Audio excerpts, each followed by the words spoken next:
The silence of a restaurant after the last patron has departed is a specific kind of quiet. It is not an absence of sound, but a collection of small, mechanical sighs. The hum of the wine fridges, a low, constant thrum that vibrated through the polished floorboards, the drip of a rinsed faucet in the bar, a slow, patient metronome marking the end of the day, the whisper of the air conditioning, a cold breath exhaling through brass vents.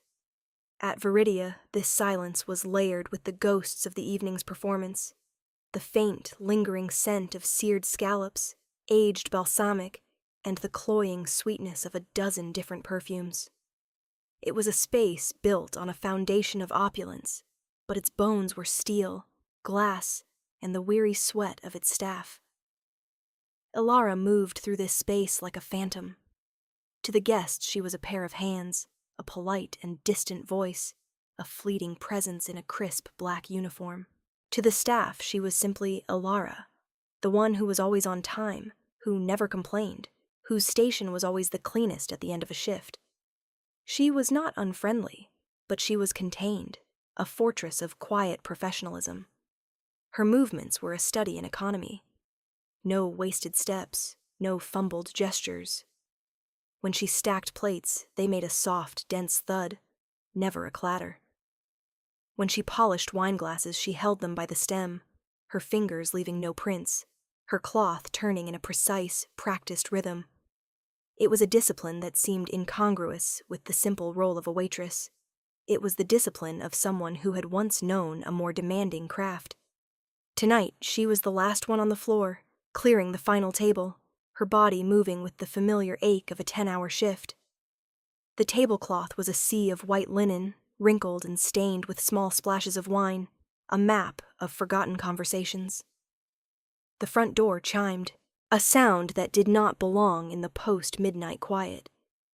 It was a sharp, electronic intrusion, and it made the manager, a perpetually nervous man named Julian, flinch in his small office. Ilara paused, her hand hovering over a water glass. The sound was wrong.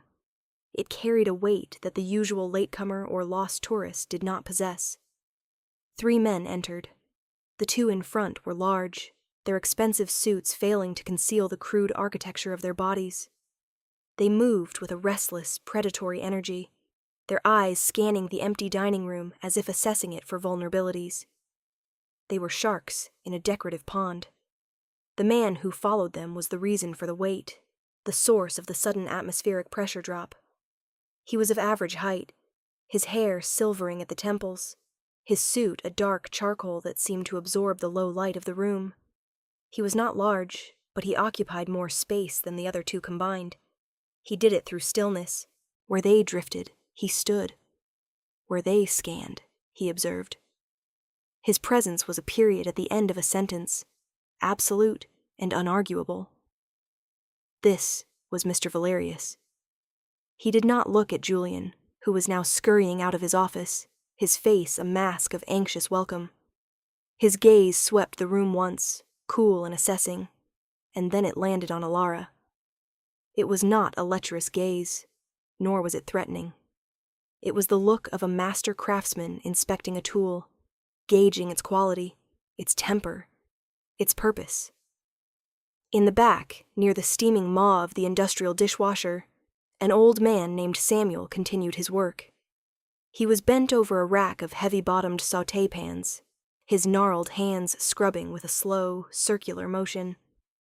He had worked in this kitchen for 40 years, since it had a different name and a different owner.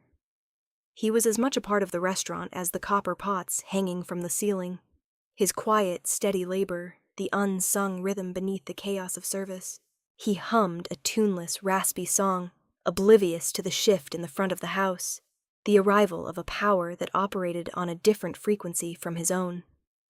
Ilara saw Mr. Valerius's gaze flicker past her, towards the swinging kitchen door, as if he could sense the old man's presence through the wall. Then his eyes returned to her. They were dark, intelligent, and utterly unreadable. The sound that followed was the slide of a heavy, leather-bound wine list across the table. Julian, sweating lightly despite the chill of the air conditioning, presented it to Mr. Valerius with a trembling hand. The two larger men took seats on either side of him, their bulk seeming to shrink the elegant proportions of the chairs. They were bodyguards, but they were also an audience, there to witness their master's quiet display of dominion. Mr. Valerius did not open the list. He looked at Alara, who had approached the table, her notepad in hand. His voice, when it came, was low and resonant, like stones rolling in a deep riverbed. "We will have the 98 Chateau Margaux." Alara's expression did not change. "Of course, sir." She turned to retrieve the wine, her movements fluid, betraying none of the tension that now coiled in the room. The order was not a request. It was a declaration. It said, "I know what you have, I know its value, and I expect you to be worthy of it." The bottle was stored in the private cellar, a small, climate-controlled room off the main kitchen. As Alara's fingers closed around the cool, dusty glass, a memory surfaced, unbidden. It was the touch of a different bottle, a much humbler vintage, in a much warmer hand. Her father's hand. He was showing her how to feel the punt, the deep indentation at the base of the bottle. "A sign of quality, Alara. A deep punt means the glass is strong, that the maker invested in the vessel, not just what's inside. It's about structure, foundation." He'd smiled, his face creased with a kindness that seemed so distant now. "Everything," he'd said, "depends on the foundation." The memory was a ghost of warmth in the refrigerated air. It vanished as she ascended the stairs back to the dining room, the expensive bottle held with the careful reverence her father had taught her. She presented the bottle to Valerius. He gave it a cursory glance, a nod. The ritual of the uncorking began. Alara performed it with surgical precision. The cut of the foil, clean and exact. The insertion of the corkscrew, dead center. The slow, steady pull, the cork easing out with a soft, satisfying sigh, not a pop. A pop was for celebration. A sigh was for appreciation. It was another lesson from her father. The two thugs watched, one with boredom, the other.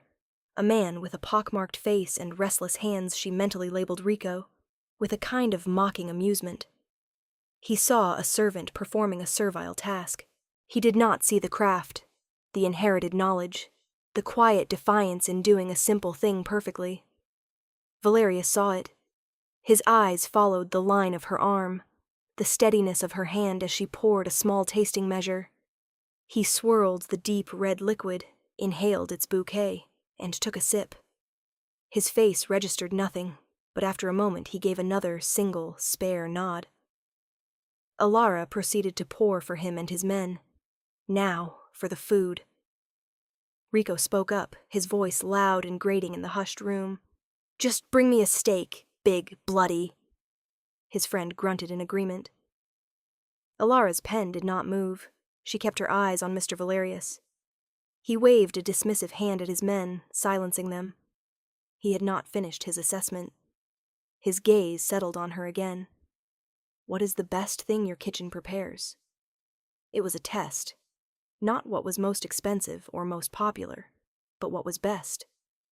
What did they, as an establishment, take the most pride in? "The porterhouse," she replied without hesitation. "Aged 60 days, bone in. It's for two, but the chef can prepare a single portion. It requires time." Her father's voice again echoing in her mind. "Never rush what is meant to be savored. Respect the time the animal gave you. Respect the time the butcher gave you. Respect the time the fire needs." Valerius considered this. "Then that is what I will have. Medium rare. The edges charred, the center cool." He was not just ordering. He was giving a blueprint. He was testing not only the quality of the ingredient, but the skill of the artist. Alara wrote it down. The single order felt heavier than a banquet. It was a contract. She turned and walked toward the kitchen, the weight of that contract pressing on her shoulders. She pushed through the swinging doors, the quiet opulence of the dining room giving way to the bright, chaotic steel of the kitchen. The head chef, A man named Marcus looked up from his cleaning, his face tired. He saw the look in her eyes and stood up straighter. The late order, he guessed. Alara nodded. The 60-day porterhouse. For Valerius. Marcus let out a low whistle. He ran a hand over his shaved head. He knew the name. Everyone did. He walked to the walk-in cooler and returned with the steak. It was a magnificent piece of meat, thick and marbled, the color of deep garnet. It was the last one. It was the masterpiece. "All right," he said, more to himself than to her. "Let's give the man a show." The steak was a work of art. Marcus handled it with the reverence of a sculptor approaching a block of pristine marble. He seasoned it simply with coarse salt and cracked pepper, letting the quality of the beef speak for itself. The sizzle as it hit the ferociously hot cast-iron skillet was a sharp, aggressive sound, a statement of intent. The kitchen filled with the rich, heady aroma of rendering fat and browning meat. Alara watched, standing near the pass. She was not just a waitress in that moment. She was a guardian of the process, a silent witness to the craft. This was the part of the job that felt like coming home. The heat, the smells, the focused intensity of a chef transforming a raw ingredient into an experience. It was the world her father had built, and the world she had lost. While the steak rested, a crucial, non-negotiable pause to allow the juices to settle, a phone vibrated on the table in the dining room. It was Valerius's. He glanced at the screen, his expression unchanging, but a new tension entered his stillness. He pushed his chair back. "Excuse me." He walked toward the front of the restaurant, stepping out onto the quiet street to take the call, his voice a low murmur lost to the city night. The two thugs, Rico and his silent companion, were left alone. The shift in the room was immediate. With the anchor of their boss's presence gone, their own coarse natures swelled to fill the vacuum. Rico's eyes, bored and restless, began to roam. They passed over the expensive decor without interest. They settled on the swinging doors to the kitchen, which Samuel, the old porter, was just pushing through. He was carrying a tall, precarious stack of freshly washed sheet pans, his movements slow and careful, his frail body straining with the weight. He was heading for the storage racks at the far end of the dining room. Rico watched him, a slow, cruel smile spreading across his face. "Hey, old man, watch where you're going." Samuel, startled, looked over. He offered a small, nervous nod and tried to give the table a wide berth. It wasn't wide enough. As he passed, Rico casually stuck out his foot. It was not a hard trip. It was lazy, contemptuous. But for a man of Samuel's age and precarious balance, it was enough. He stumbled, his arms windmilling as he fought to control the heavy stack. The pans went flying, crashing to the polished floor with a deafening, metallic cacophony. The sound was a violation. It shattered the restaurant's quiet dignity, replacing it with the sound of cheap violence. Samuel fell to one knee, his breath coming in a pained gasp, his hand flying to his chest. The pans lay scattered around him like fallen shields. Rico and his friend erupted in laughter. A loud, braying sound that was uglier than the crash itself. "Look at that!" Rico jeered, wiping a tear of mirth from his eye. "You made a mess, Grandpa. You better clean that up." The other staff, the few who remained, froze. The young busboy flattened himself against the bar. Julian, who had been hovering nearby, took a half-step back, his face pale, his eyes darting towards the front door, praying for Valerius to return. They were all trapped in the gravitational pull of Rico's casual menace. All except Alara. She had emerged from the kitchen just in time to see it all. She stood by the service station, partially hidden in shadow. She did not move. She did not speak. But her stillness was no longer the quiet of a servant. It was the coiled stillness of a viper. Her eyes were fixed on the scene. The scattered pans, the old man on his knees, the laughing thugs. The image superimposed itself over another, older memory. Her father's restaurant, the windows shattered, his prized collection of copper pans dented and thrown into the street by men with the same easy cruelty in their eyes. It was the same story, written in a different time, in a different room.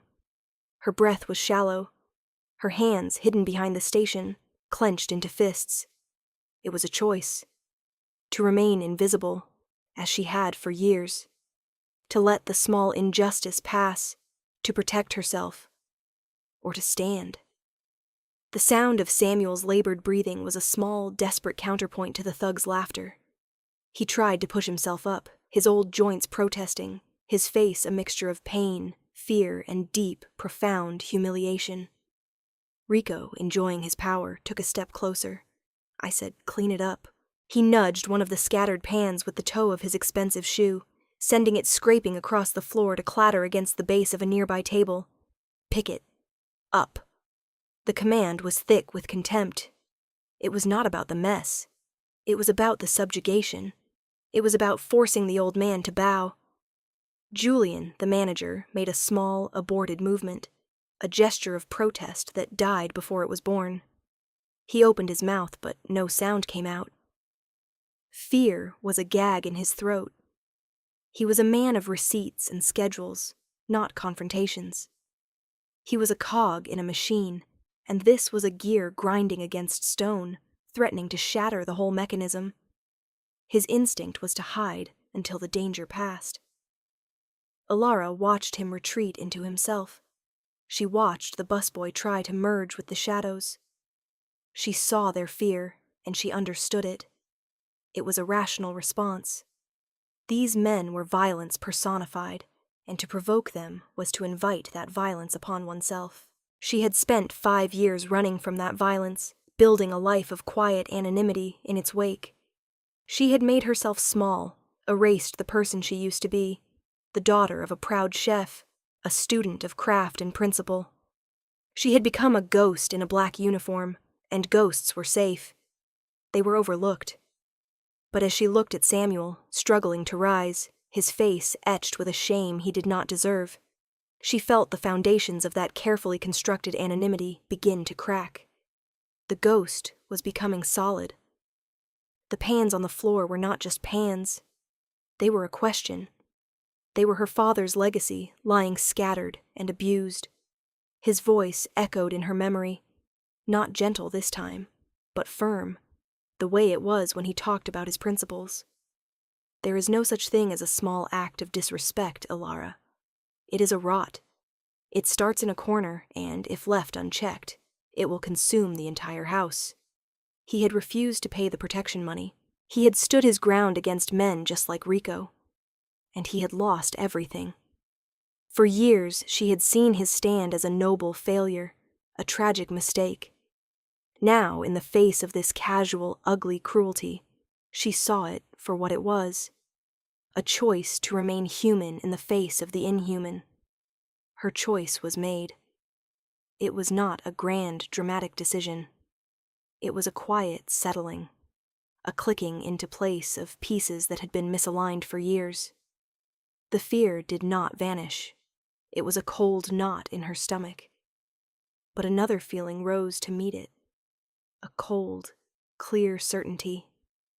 She pushed away from the service station. Her first step was the loudest thing in the room. The soft scuff of her sensible shoe on the hardwood floor cut through the thug's laughter. They fell silent, turning to look at her. Their amusement turned to confusion. She was just a waitress. She was part of the scenery. But she was not walking toward them. She was not walking toward Samuel. She was walking toward their table. Her path was direct, her pace measured. Each footstep was a deliberate act, a reclamation of space they had claimed with their menace. The air thickened. The quiet of the room was no longer empty. It was charged, waiting. She had chosen to stand. The heavy ceramic plate scraped against the fine linen tablecloth, a sound both rough and delicate. Alara's hand was steady as she lifted the masterpiece from the center of the table.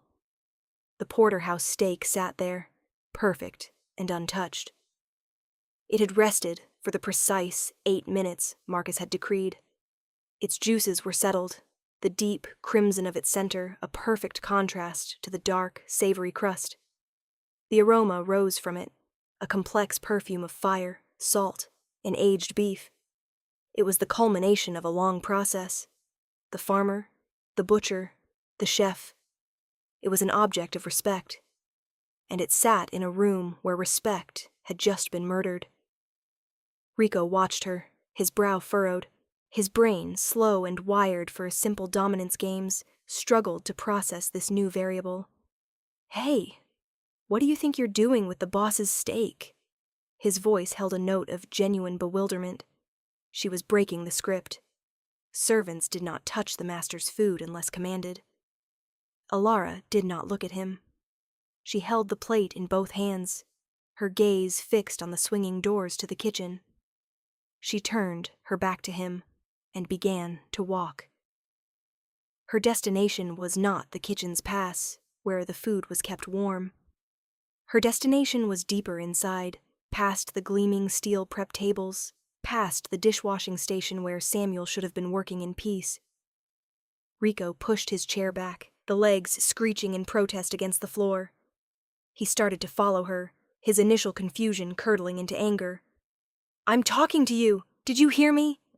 Put that down!" His friend remained at the table, a dumb spectator to a play he didn't understand. Alara pushed through the swinging doors. The bright, sterile light of the kitchen washed over her. She walked past Marcus, the chef, who was wiping down his station. He saw the steak in her hands and opened his mouth to ask what was wrong, but the look on her face stopped him. It was a mask of cold, implacable purpose. She did not stop until she reached the industrial-sized waste bin at the far end of the kitchen line. It was filled with the detritus of the night's service. Vegetable peels, discarded scraps, soiled napkins. It was a place of endings. Rico burst through the doors behind her, his face flushed. "Are you crazy? That's Mr. Valerius's dinner. You—" He stopped, his words catching in his throat as he finally understood her intention. His expression shifted from anger to disbelief, then to a dark, gathering rage. "You wouldn't dare." Alara turned her head slowly to look at him. Her eyes were empty of fear. They held only a calm, chilling finality. For a single, stretched second, she held his gaze. She was no longer a waitress. She was a judge. She was the inheritor of a broken code, and she was about to balance the books. Then, with a smooth, deliberate motion, she tilted the plate. The steak, $150 of culinary perfection, slid off the ceramic and landed in the bin with a soft, wet, obscene thud. It lay atop a pile of wilted lettuce and onion skins, a jewel in a pile of garbage. At that exact moment, the front door chimed again. The sound was faint from the back of the kitchen, but it was there. A few seconds later, Mr. Valerius appeared in the kitchen doorway. His phone call was finished. His face was a neutral mask, but his eyes, sharp and quick, took in the entire scene in an instant. Alara standing over the trash bin, the empty plate in her hand. Rico, frozen mid-step, his face a contorted mask of fury. The chef, staring, paralyzed. And on the floor of the dining room, just visible through the swinging doors, the glint of scattered metal pans around a kneeling old man. Valerius saw it all, and he said nothing. A profound, ringing silence descended upon the kitchen. It was heavier than the earlier quiet, thick with consequence. The only sound was the low, electric hum of the walk-in cooler's condenser, a sound that suddenly seemed menacing, like a held breath. Rico, snapping out of his shock, turned his rage on Alara. It was a pure, reptilian fury, the anger of a predator whose authority has been inexplicably challenged by its prey. "You're dead," he snarled, the words a low growl. He lunged, his hand reaching for her. He was going to hurt her. It was the only way his world made sense, the only tool he possessed to correct this inversion of the natural order. He never reached her. "Stop." The word was not shouted. It was spoken in a low, calm voice from the doorway, yet it cracked through the kitchen like a whip, It was Mr. Valerius. His single word had more force than a physical blow. It froze Rico in place, his arm outstretched, his fingers inches from Alara's uniform. His body obeyed the command before his mind could even process it. He turned slowly, his face a mess of confusion and fear. "Boss, she threw your steak away." He gestured at the bin, his voice pleading, trying to re-establish the reality he understood. Mr. Valerius's eyes were not on the steak. They were not on Rico. They were on Alara. She had not flinched when Rico lunged. She stood her ground, the empty plate held at her side like a shield. Her breathing was even. Her face was pale, but her expression was one of absolute resolve. She had made her move, and she was prepared for the outcome, whatever it might be. Valerius's gaze then shifted, moving past them, through the swinging doors. He looked at the scene in the dining room. He saw the scattered pans shimmering under the dim lights. He saw Samuel, the old porter, now being helped to his feet by the young busboy, who had finally found a sliver of courage. He saw the manager, Julian, plastered against a wall as if trying to merge with the wallpaper. Valerius looked back into the kitchen, at Rico's apoplectic face, and then finally back to Alara. He did not need an explanation. The scene was a story, and he was a man who knew how to read stories. He understood power, and he understood the petty cruelties that small men inflict to feel powerful. He saw the desecrated meal, the humiliated old man, the terrified staff, and the one woman who had refused to be terrified. The silence stretched, becoming a physical presence in the room. It was his courtroom. Alara met his gaze, unafraid. She had passed a point of no return. She had honored her father's code, and the consequences no longer mattered as much as the act itself. She had chosen integrity over safety, and in that choice, she had found a strange, unshakable peace. The silence was Valerius's deliberation, and everyone in the room waited for the verdict. Mr. Valerius took a single, slow step into the kitchen. The sound of his immaculate leather shoe on the quarry tile was deliberate, final. It was the sound of a judge approaching the bench. His two men, Rico and the silent one, tensed. The chef, Marcus, seemed to shrink, trying to make himself smaller. Only Alara remained still, her posture unchanged. Valerius did not walk toward the table where his meal had been. He did not walk toward his enraged underling. He walked directly to Alara, stopping a few feet in front of her. His stillness was immense, a vortex of gravity that pulled all the attention in the room toward him. He looked from her pale, determined face down to the trash bin where the magnificent steak lay ruined, then back to her. His expression was impossible to read. It was not anger. It was not amusement. It was something deeper, more complex. An assessment. He did not ask the question Rico expected. He did not ask why she had done it. He already knew why. He asked a different question, his voice a low murmur that was for her alone. Who taught you? The question was a key, turning a lock deep inside her. It was not an accusation. It was a mark of respect. He was not asking about her training as a waitress. He was asking about the origin of her spine. He had witnessed an act not of insubordination, but of principle. And he wanted to know the architect of that principle. My father, she answered. Her voice was quiet but steady, with no tremor of fear. He was a chef. He believed that a meal is a contract of respect between the one who prepares it and the one who receives it. She paused, her gaze flicking for a second toward the dining room, toward the cowering staff and the scattered pans. That contract was broken. It was not an excuse. It was a statement of fact, a verdict she had delivered on his behalf. It was a breathtakingly audacious claim that she, a waitress, had the authority to enforce his standards of respect at his own table. Valerius held her gaze for a long moment, a flicker of something. Understanding, perhaps even approval, passed through his dark eyes. He had come here for a meal, a demonstration of his power over a small territory. Instead, he had found something far rarer, a person with an unshakable moral core, someone for whom principle was more valuable than survival. He had found an equal, hidden in the guise of a servant. Then, slowly, he turned. His gaze fell upon Rico. The temperature in the room dropped 20 degrees. Rico, who had been watching the exchange with growing dread, visibly shrank. The blustering anger was gone, replaced by the stark animal fear of an underling who has profoundly misread his master. "Boss, I didn't... she was..." His words stumbled and died under the weight of Valerius's cold stare. "You embarrassed me," Valerius said. The words were soft, almost gentle, which made them infinitely more terrifying. "You sat at my table, and you behaved like a common thug.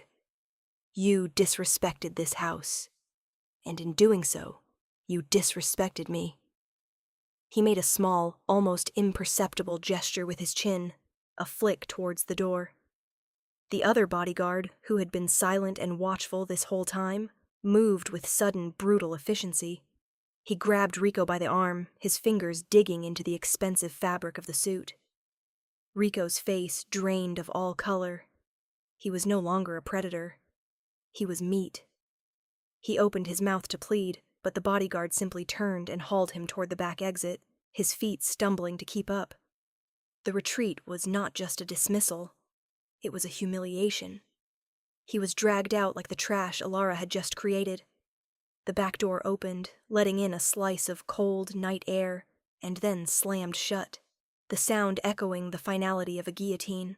The slam of the back door echoed in the sudden, cavernous quiet of the kitchen. Mr. Valerius, Alara, and the chef, Marcus, were the only ones left. Marcus looked as if he had just witnessed a lightning strike indoors. He was still pressed against his steel counter, his knuckles white. Valerius had not moved. He stood in the center of the room, a pillar of dark, suited calm. He turned his attention back to Alara. As he studied her, the years of her self-imposed exile seemed to peel away, and she was plunged into a memory so vivid it was almost a hallucination.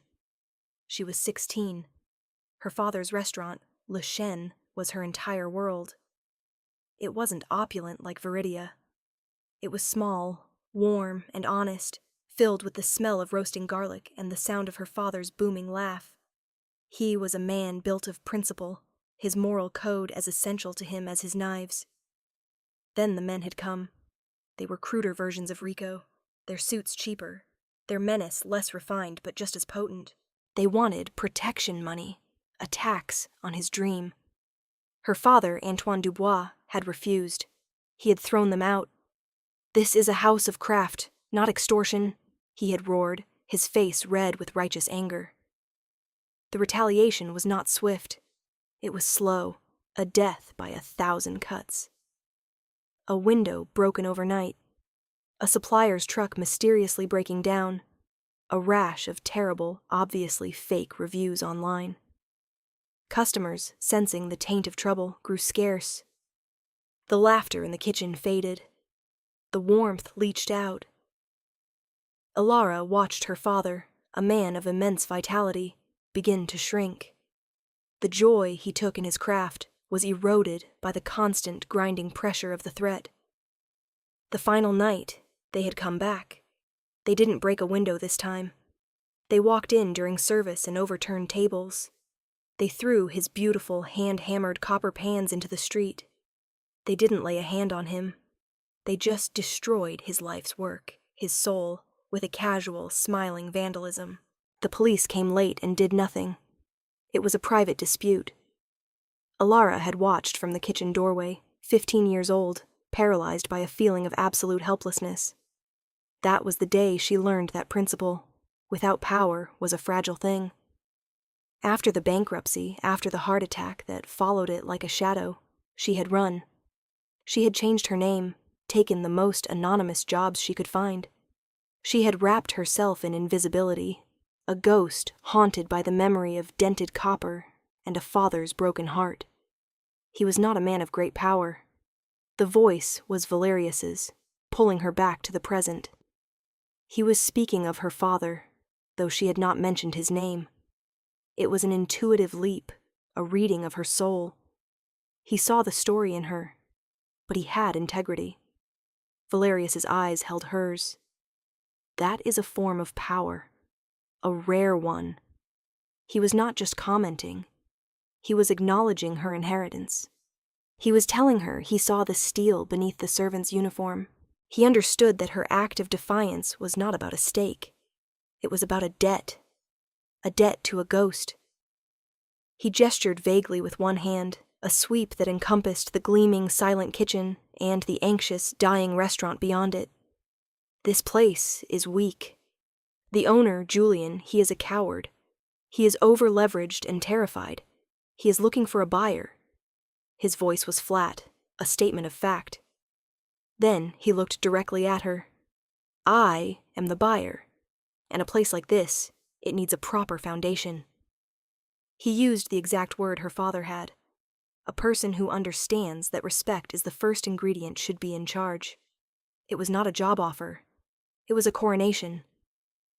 Alara's first move was not to answer him. It was to bend down and begin picking up the scattered pans in the dining room. The motion was automatic, grounding. It was work that needed to be done. Samuel, the old porter, who had been sitting on a stool by the bar, his face gray, saw her and hobbled over. "No, miss, that's my job." He reached for a pan, his hand trembling. Alara put her hand gently on his. "Not tonight, Samuel. Tonight, you rest." She helped him back to the stool, then returned to the task. She moved with a quiet efficiency, stacking the pans neatly. It was a restoration of order, a small act of defiance against the chaos Rico had created. Mr. Valerius watched her, his patience absolute. He knew her answer would not be a simple yes. He had not pegged her as a simple person. When she had stacked the last pan, she straightened up and faced him. She wiped her hands on her apron, a habit from a life she was already leaving behind. "I am a waitress." It was a test, a final assertion of her old, safe identity. Valerius allowed a small, thin smile to touch his lips. It did not reach his eyes. "You were a waitress. Now, you are something else." The finality in his tone was chilling. He had already decided. Alara took a breath. The air in the room felt different, charged with possibility instead of dread. "I will not work for men like him." She nodded towards the back door, where Rico had been dragged out. Her meaning was clear. She would not be the manager for a gang of thugs. She would not be the respectable face on a criminal enterprise. "I understand," Valerius said. "You will not. You will work for me." The distinction was crucial. "And your job will be to ensure that my standards are met. Not just in the quality of the food or the vintage of the wine, but in the character of the room. You will be the foundation." There it was again. That word. Her father's word. He was offering her the chance to rebuild the very thing she had watched be destroyed. She met his gaze, her own clear and unwavering. She was no longer negotiating for a job. She was drafting a constitution. "Samuel stays," she said. "He will be the maitre d'. He has been the soul of this place for 40 years. It's time he was treated as such." Valerius nodded. "Agreed. The current staff, they are good people, just scared. They are to be treated with dignity and paid a living wage." "Agreed. And this restaurant will not be a base of operations. It is a sanctuary of craft. No deals will be made here, no threats, no protection sought or offered. It will be clean." Her voice was firm, absolute. She was dictating terms to one of the most powerful and dangerous men in the city. She was not asking for a salary, or a title, or a percentage. She was asking for the right to build a fortress of principle. Valerius listened to each demand without interruption. He saw that she was not trying to leverage the situation for personal gain. She was building a structure, a foundation. She was proving his assessment of her correct in real time. When she was finished, a long silence fell. He looked at her, then around the slightly shabby dining room, as if seeing it not for what it was, but for what it could become under her command. His decision was already made, but he let the silence hang, a testament to the weight of the pact they were making. Finally, he spoke a single word. Agreed. It was not the voice of a man making a concession. It was the voice of a man making a very wise investment. A time jump, not of days, but of weeks. The first sign of change was the sound. The quiet, nervous hum of Viridia was replaced by the cacophony of renovation. The percussive blast of nail guns, the high-pitched scream of circular saws, the rhythmic scrape of drywall being sanded. The restaurant was closed, its windows covered in brown paper, its front door bearing a simple sign, "Under new management, reopening soon." Inside it was a skeleton. The opulent but tired decor had been stripped away, revealing the building's bare bones. Wires hung like vines, and the air was thick with the dust of plaster and the sharp, clean scent of cut lumber. Alara moved through the chaos with the same quiet authority she had claimed in the kitchen that night. She was no longer in a waitress's uniform.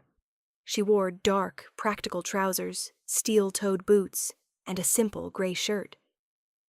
The clothes were anonymous, but she was not. Her presence was the calm center of the storm. She conferred with the architect, pointing out a flaw in the proposed kitchen workflow, her knowledge of a professional kitchen's rhythm intimate and absolute.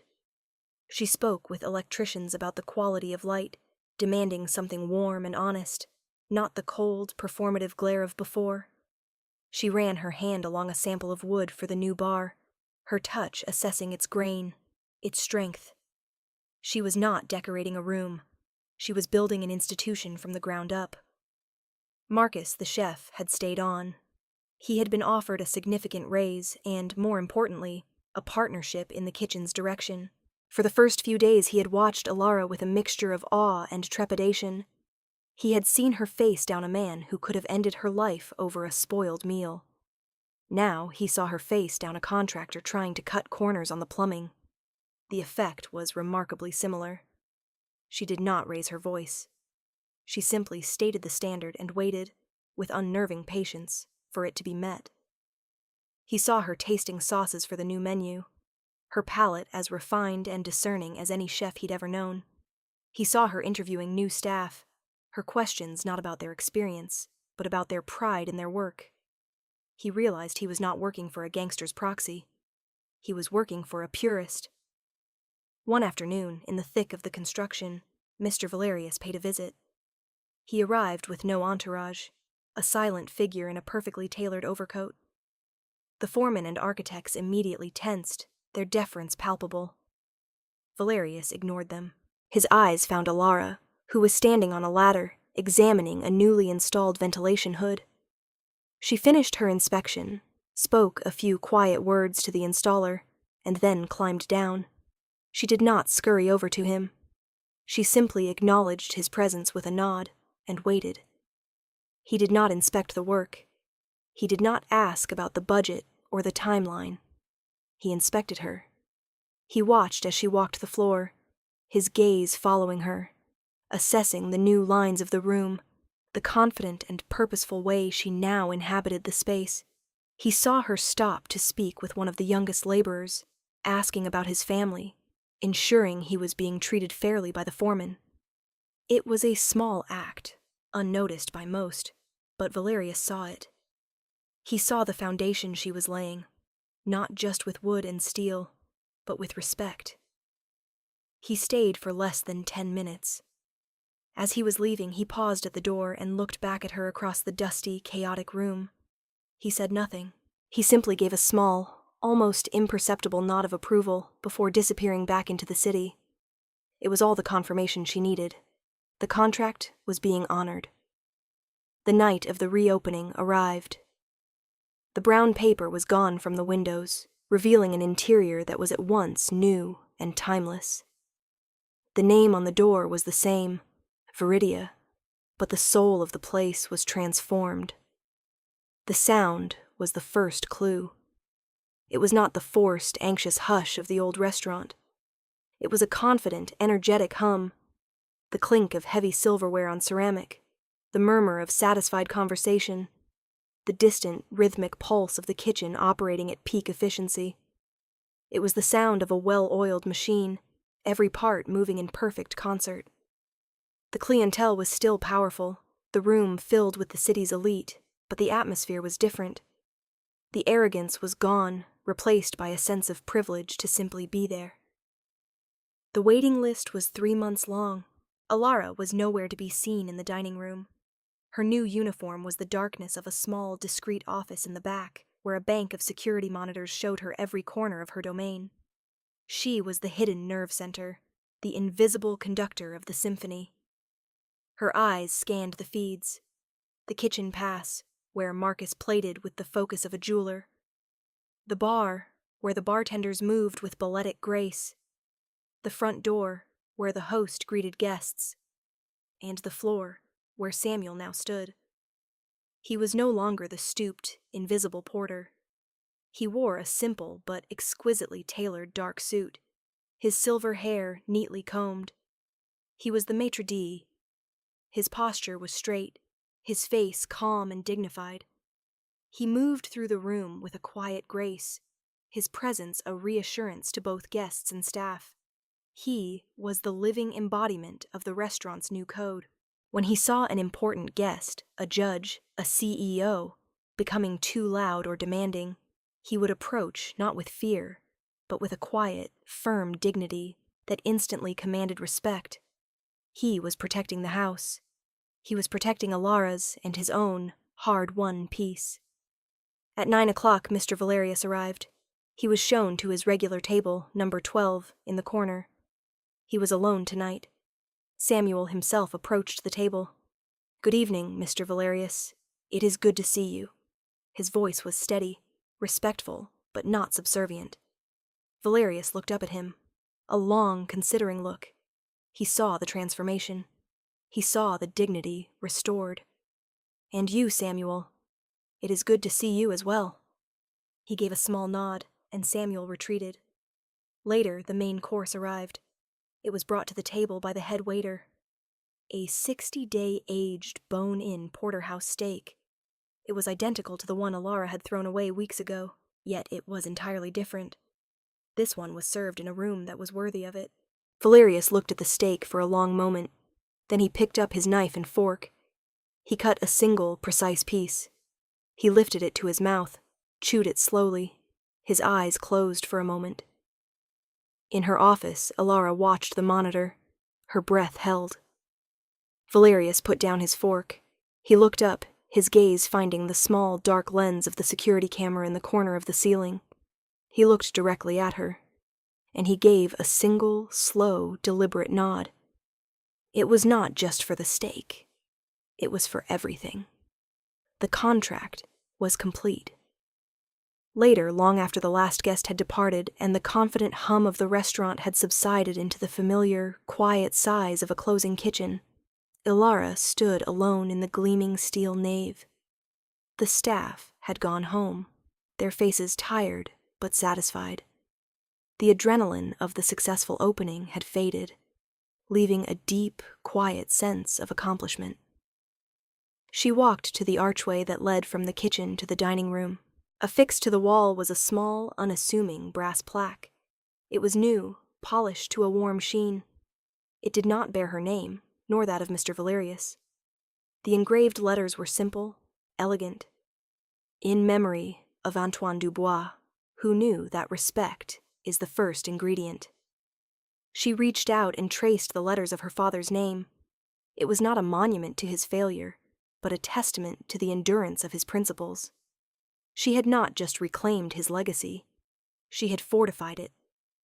A soft footstep behind her. She didn't need to turn. She knew the sound of his shoes. Mr. Valerius stood in the kitchen doorway, just as he had on that first fateful night. His eyes were on the plaque. He read the inscription, and a flicker of understanding crossed his face. He knew the whole story now. Your father would be proud. His voice was quiet, stripped of its usual layers of command and intimidation. It was just a statement from one person to another. Alara turned to face him. The last wall between them, the wall of employee and employer, of servant and master, seemed to dissolve. In its place was a quiet, profound understanding. They were two people from different worlds, governed by different laws, who had found a common language in the currency of integrity. He had given her power, and she had shown him what to do with it. He had recognized her worth, and she had validated his judgment. He gave a final nod, more to the plaque than to her, and turned to leave. At the door, he paused, his hand on the frame. He looked back at her, a ghost of a smile on his lips. It was a good steak. The dry, sardonic line, delivered after the danger had passed, was the only joke he had ever made in her presence.